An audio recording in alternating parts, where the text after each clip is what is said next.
Before kings ruled kingdoms, before pyramids touched the sky, before people even understood the stars above them, there was light, not ordinary light, the first light, because according to ancient Egypt, every morning was not just another sunrise. It was survival, because each dawn meant one terrifying thing: the world had not ended, not yet, and the reason for that had a name: Ra, the god of the sun, the ruler of the sky, the being whose journey decided whether light or darkness would control existence itself. To people, Ra was more than a god, he was certainty. Every morning he rose into the sky, crossing the heavens in his solar boat, bringing warmth, life, and order to the world, and every evening, he disappeared. But the Egyptians believed something terrifying: Ra was not resting, he was fighting, because when the sun vanished beyond the horizon, Ra entered a place few dared imagine, a world beneath the world, a realm of darkness, a realm where something waited, patiently, silently, every night. Not a god, not a king, something older, something that did not want power, only destruction. Apep, the great serpent of chaos, the enemy of light itself. While humans slept, while kingdoms stood in silence, Ra fought a war no one could see, every single night, because if he lost only once, the sun would never rise again. No morning, no light, no tomorrow. And maybe that is what made Ra terrifying, not because he was powerful, but because even the most powerful god in Egypt still had something to fear. And that means one thing: if even gods fear the darkness, what chance do humans have?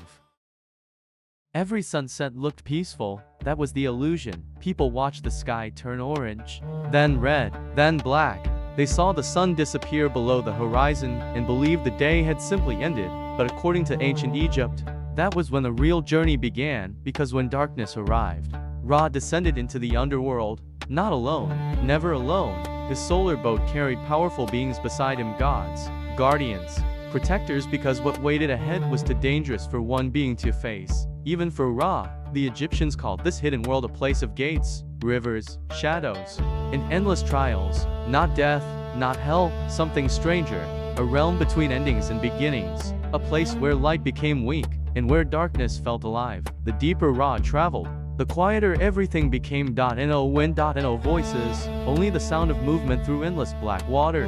And somewhere in that darkness, something moved too, not seen, not yet, but felt, because some fears do not announce themselves, they wait. And the beings on Ra's boat knew exactly what was coming. Every night the same journey, every night the same fear, because they understood something humans often forget: the scariest battles are not the unexpected ones. They are the ones you know are coming, the ones you cannot avoid, the ones waiting ahead no matter what you do.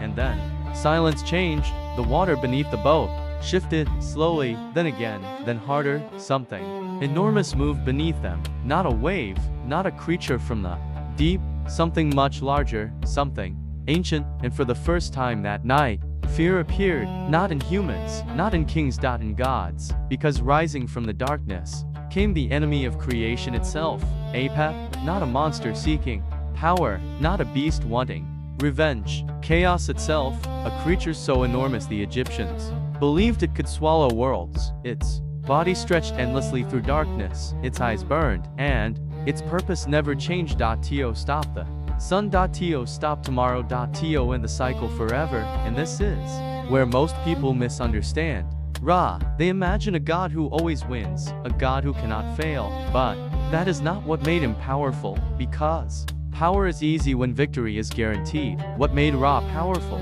was that every night, he still entered the darkness, even knowing what waited there, even knowing fear stood ahead. And right before the battle began, something happened. The waters became still, because even darkness was waiting to see what happened next. And if you're still watching, that means you already understand something.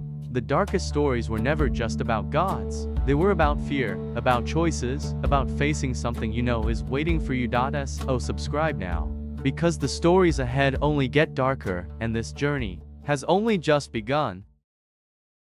There are battles fought for kingdoms, battles fought for power, battles fought for revenge, but this one was fought for tomorrow itself, because if Ra failed, there would be no sunrise. No morning. No second chance, only darkness. The waters beneath the solar boat had become completely still, to still. No sound. No movement. And a warning, and then the darkness. Opened, not like a door, not like a cave, like something alive, something enormous moving beneath reality itself. At first, only shadows, then eyes, and then size, impossible size, because Apep was not simply large. It was overwhelming. Its body stretched through darkness like a living river, scales like black stone, eyes burning with something older than hatred, not anger, not revenge, something emptier, because chaos does not hate, chaos only consumes. The gods on the boat stood ready, weapons raised, waiting, but deep down, they already understood something terrifying. This battle had happened before, again and again and again, because chaos never disappears forever. It returns, different face, different form, same darkness. Apep moved. The waters exploded, dark waves crashed around the solar boat as the serpent struck with impossible force. The sky of the underworld trembled, the darkness itself seemed to tear apart. Gods fought, shadows moved, light and darkness collided, but this was never a fair fight, because chaos does not follow rules, and suddenly everything changed. The light around Ra weakened just slightly, then more. For the first time that night, fear spread, because if Ra's light faded even for a moment, the balance would break, and somewhere far above, in the world of the living, people slept peacefully, completely unaware that tomorrow itself hung by a thread, unaware that while they dreamed, their world stood on the edge of ending. And maybe that is the strangest part, because the most important battles often happen where no one sees them, inside silence, inside darkness, inside moments nobody notices. Ra stood at the center of it all, not speaking, not retreating, only watching the creature before him, because he understood something humans spend their whole lives learning. Darkness does not disappear because you want it to. You face it again and again and again. And no matter how tired you become, and no matter how many times it returns, and standing there, surrounded by chaos itself, Ra raised his gaze, because the final moment had arrived, and one of them would not leave unchanged. The battle did not end with celebration. No cheering. No victory speech. Only silence, because some victories do not feel like winning. They feel like survival. In the darkness of the underworld, the struggle continued. Light against chaos. Order against something that wanted to erase everything. And then, slowly, something changed. The darkness began to weaken, not all at once, not dramatically, just enough. Enough for hope to return, enough for the first sign that chaos had failed. Again, Ra stood at the center of the storm, exhausted, still silent, still moving forward, because this was never a battle fought once.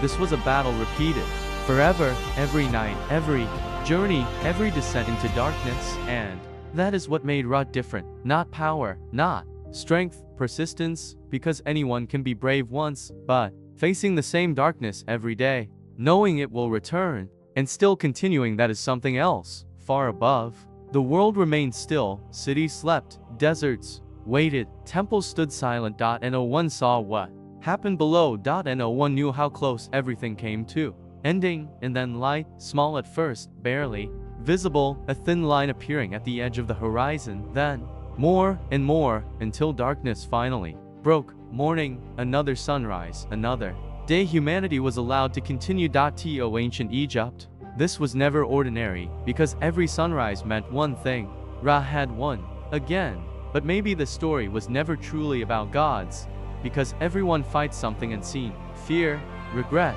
doubt, the feeling that something dark waits ahead. And like Ra, people often believe the goal is to destroy that darkness forever, but maybe it isn't. Maybe the goal is simply to keep moving. To continue, even when fear returns, even when chaos comes back, because darkness always returns, but so does the sunrise. And maybe that is why people worship Ra for thousands of years, not because he represented power, but because he represented hope, the belief that no matter how dark the night becomes, morning still comes, and somewhere beyond the horizon, the boat moves forward again, waiting for night, waiting for darkness, waiting for the next battle.